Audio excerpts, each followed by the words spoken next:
معايا اول حاجة كيلو من وراك الفراخ المخلية من العظم. ممكن نستخدم الصدور عادي، بس الوراك بيبقى فيها نسبة دهون اكتر، وكمان الوراك بتكون معانا طرية فما بتنشفش معانا في الفرن. وبالنسبة للتقطيع فاحنا بنقطعها قطع تكون وسط، وما ننساش طبعا ان احنا نغسل الفراخ دي كويس جدا وننقعها في مية فيها ملح وليمون 10 دقايق. وبالنسبة للتتبيلة ودي اللي بتدي نكهة حلوة جدا للوصفة، معايا اول حاجة علبة زبادي سادة، يعني حوالي معلقتين كبار، ويفضل ان احنا نستخدم زبادي سادة بدون اي اطعمة. عليهم ربع كوباية عصير ليمون، هنضيف عليهم كمان معلقة كبيرة توم مفروم، عليهم معلقة كبيرة زنجبيل مطحون، وده الزنجبيل هنا انا استخدمته فريش.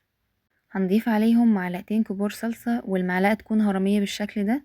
بالنسبة بقى للبهارات، معايا معلقة فلفل اسود، معلقة صغيرة كمون، ومعلقة صغيرة كركم، ومعلقة بابريكا عادية، ومعلقة قرفة، معلقة توم باودر وبصل باودر، معلقة ملح، معلقة كبيرة او معلقتين من بهارات الفراخ. دي كل البهارات اللي احنا هنحتاجها.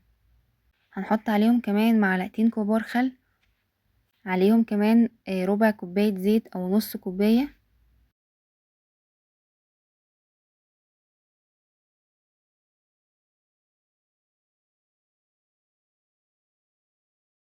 بعد كده هنضيف عليهم معلقة كبيرة من الصويا صوص، هو بيدي نكهة حلوة جدا للتتبيلة، ولو مش متوفر فنقدر ان احنا نستغنى عنه عادي. عليهم كمان معلقتين كبار مستردة، ودي برضو من الاضافات اللي بتدي طعم حلو جدا للتتبيلة ونكهة مميزة جدا. بعد كده هنقلب كل المكونات دي مع بعض كويس جدا لحد ما تندمج كده وتحس انه هي حاجة واحدة.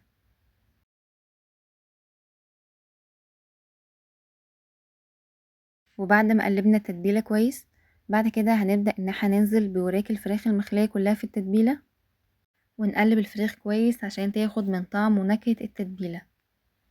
وبالنسبة للمدة اللي احنا هنسيب الفراخ تتبل فيها، فعلى الأقل خالص من 3 ل4 ساعات، ويفضل كمان ان احنا نسيبها ليلة كاملة في التتبيلة عشان تدينا نكهة حلوة جدا وطعم حلو. وكل ما سبناها وقت أطول في التتبيلة، كل ما هتدينا طعم أحلى. بعد ما قلبناهم كويس وتأكدنا ان الوراك كلها اتخلفت بالتتبيلة دي، فهغطيهم بستريتش راب وهدخلهم التلاجة، وزي ما قلنا هنسيبها تتبل. يعني انا هتبلها هنا يوم عشان تدينا نكهة حلوة جدا، وبتفرق كمان في التسوية. يعني لو هتسيبوها ليلة كاملة فهتلاقوا ان هي بتستوي معاكم بشكل اسرع، وكمان بتبقى شاربة التتبيلة حلوة قوي. ودي الوراك بعد ليلة كاملة من التتبيلة، واهم حاجة ان احنا نغطيها كويس. بالنسبة بقى للعيدان الشيش طاووق اللي احنا هنستخدمها، فلازم الاول ننقعها في مية على الاقل خالص نص ساعة عشان ما تتحرقش معانا وقت التسوية. بالنسبة بقى للخضار اللي احنا هنستخدمه، معايا اول حاجة الفلفل الالوان، هستخدم منه الاحمر والاصفر والاخضر، وهنقطعه قطع صغيرة بالشكل اللي انتوا شايفينه ده. ممكن نكتفي بالفلفل الاخضر عادي، على حسب بقى المتوفر عندك استخدميه. معايا كمان طماطم هنقطعها شرايح بالطول كده، او ممكن نستخدم الطماطم الشيري بيبقى شكلها حلو برضو. واخر حاجة في الخضار بنستخدمها وهي البصل، بنقطعه الاول 3/4، وبعد كده بنبدأ ان احنا نفصص كل جزء فيها عشان في الاخر تدينا الشكل اللي انتوا شايفينه ده.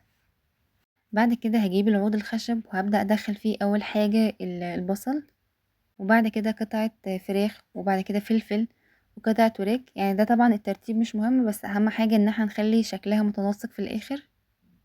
ولازم ناخد بالنا ان احنا ما بنملاش العواد دي على الاخر، يعني بنسيب الاطراف كده حاجة بسيطة منها بتبقى فاضية. بعد كده هنبدأ ان احنا نرص عيدان الشيش طاووق على الشبكة بتاعة الفرن، بس انا هنا حطيت تحتها صينية وغلفت الصينية دي بورق فويل، عشان لو نزل من الشيش طاووق اي دهون او اي حاجة تنزل عندي في الصينية دي ما تنزلش في الفرن، وبرده ما توسخش الفرن ولا تعمل ريحة.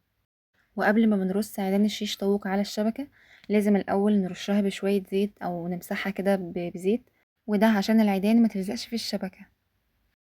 ولو الشبكة دي ما كانتش متوفرة، فهنستخدم صينية عادي، وهنحط في الصينية ورق زبدة، وهنثبت أطراف العيدان دي على أطراف الصينية، بحيث لو في أي دهون أو أي حاجة هتنزل عندي من الوراك تنزل في الصينية، ما تنزلش برضو في الفرن. هنكمل بقى رص الخضار والوراك دي بنفس الطريقة. أهم حاجة انها تدينا في الآخر شكل حلو. وزي ما قلنا بنسيب جزء من تحت كده، جزء العود من تحت يكون فاضي، يعني مش بنملاه على الآخر. ولو وصلتم لعند هنا ما تنسوش تعملوا لايك للفيديو وتشتركوا في القناة وتفعلوا الجرس عشان يوصلكم كل جديد من فيديوهاتي. وبالنسبة للخضار اللي احنا بنحطه في اول العود فلازم خضار يكون يستحمل شوية، فبنحط اول حاجة البصل وبعد كده بنبدأ نرصه عادي، وبعد كده بنبدأ نرصه بأي شكل وأي طريقة بقى انتي حباها. هنكمل بقى الكمية الباقية كلها بنفس الطريقة.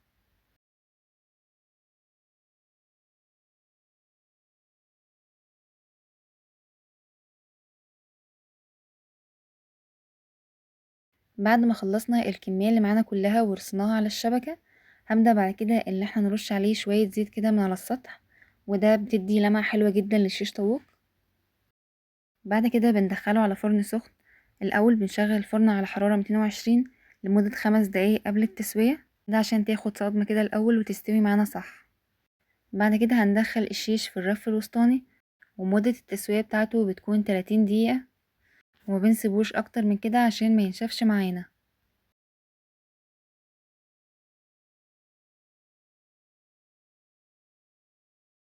وبعد 10 دقايق أو 15 دقيقة من دخول الشيش الفرن هنطلعه وهندهنه كده بخلطة بتديله لمعة حلوة جدا. وبالنسبة لمكونات الخلطة فهي عبارة عن معلقتين كبار زيت، معلقة صغيرة معجون طماطم، وكمان معلقة بابريكا ودي بتدي لون حلو جدا. هنقلب بقى الخلطة دي مع بعض وبعد كده بنبدأ ندهن بيها الشيش. ممكن كمان نحط على الخلطة دي نص معلقة صويا صوص، دي برضو بتدي لون حلو جدا. وممكن كمان تزودي نص معلقة صغيرة بابريكا مدخنة، والصويا صوص والبابريكا المدخنة هما حاجات اختياري، يعني لو مش متوفرين ممكن نستغنى عنهم عادي جدا. هندهن الشيش بالخلطة دي كويس جدا وبعد كده هندخله الفرن يكمل التسوية بتاعته.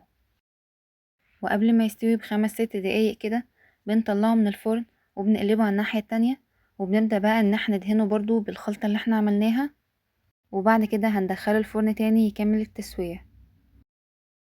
وفي اخر 3 دقايق من التسوية ممكن نشغل الشواية من فوق بس عشان بس ياخد لون ذهبي، وما تسيبهوش كتير تحت الشواية عشان ما ينشفش، يعني من 2 ل3 دقايق بتبقى كافية جدا. وده الشيش بعد ما استوى وطلعناه من الفرن. شايفين الجمال؟ ما شاء الله جميل جدا، مستوي صح ولونه ذهبي، والريحة بقى مش محتاجة كلام، بجد ريحته رهيبة. وكده الشيش يبقى جاهز للتقديم. انا هنا عملت له خلطة للتقديم بتديله طعم حلو جدا، وكمان شكلها بيبقى حلو. الخلطة دي عبارة عن طماطم متقطعة شرايح، وبصل جوليان، وشوية خضرة متقطعين ناعم. وبالنسبة للبهارات اللي احنا بنحطها عليها فهي عبارة عن ملح وشوية سماق، وبنقلبهم بقى كلهم مع بعض. والشيش طاووق بجد من الوصفات اللي لو جربتيها مرة فهتكرريها على طول، مش بس لانه طعمه حلو، كمان طريقته سهلة وما بتاخدش وقت خالص واحنا بنحضرها. وحتى لو لسه اول مرة بتجربيه فهيطلع معاكي حلو جدا، ومش هقول زي الجاهز لان هو بيبقى احلى كتير جدا. بصوا بقى لونه ما شاء الله جميل جدا، وتسوية مظبوطة، ولحمته طرية جدا.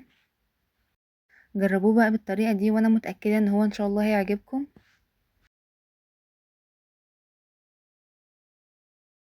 ولو وصلتم لعند هنا ما تنسوش تعملوا لايك للفيديو وتشتركوا في القناة وتفعلوا الجرس عشان يوصلكم كل جديد من فيديوهاتي. واشوفكم على خير في فيديو جاي.